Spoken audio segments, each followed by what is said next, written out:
জি বাংলার কয়েকটি মেগার নায়ক নায়িকারা দর্শকদের পরিবারের সদস্য হয়ে উঠেছেন।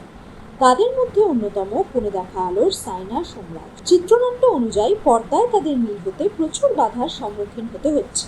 জি বাংলার একটি অনুষ্ঠানে হাজির ছিলেন চ্যানেলের সমস্ত কলাকুশলীরা। শুটিং শেষে সোমরাজ সেখানে গেলেও অনুপস্থিত ছিলেন সাইনা।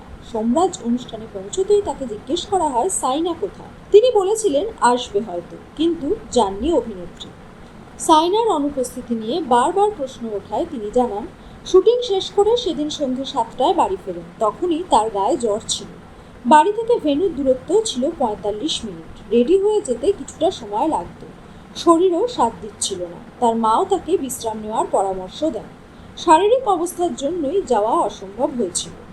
টলিউডের অনেক নায়ক নায়িকাই দর্শকদের পছন্দের। সিরিয়ালের বাইরেও অন্যান্য অনুষ্ঠানে তাদের দেখতে চান দর্শক। স্টার জলসার বিগ বসে কারা যাবেন সেই নিয়ে তারা কৌতূহলী।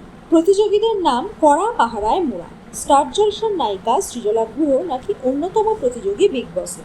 সৃজলা মনামির পাশাপাশি জলসার আরেক নায়িকাও থাকতে পারেন সেখানে। মনামিকে দেখা গেছে মুম্বাইয়ের সিদ্ধি বিনায়ক মন্দিরে পুজো দিতে। মোহর শুভবিবাহর নায়িকা সোনামণি সাহা বিমানবন্দর থেকে একটি ছবি পোস্ট করেছেন। তা থেকেই জল্পনা তৈরি হয়েছে সোনামণিও নাকি বিগ বসের অন্যতম প্রতিযোগী।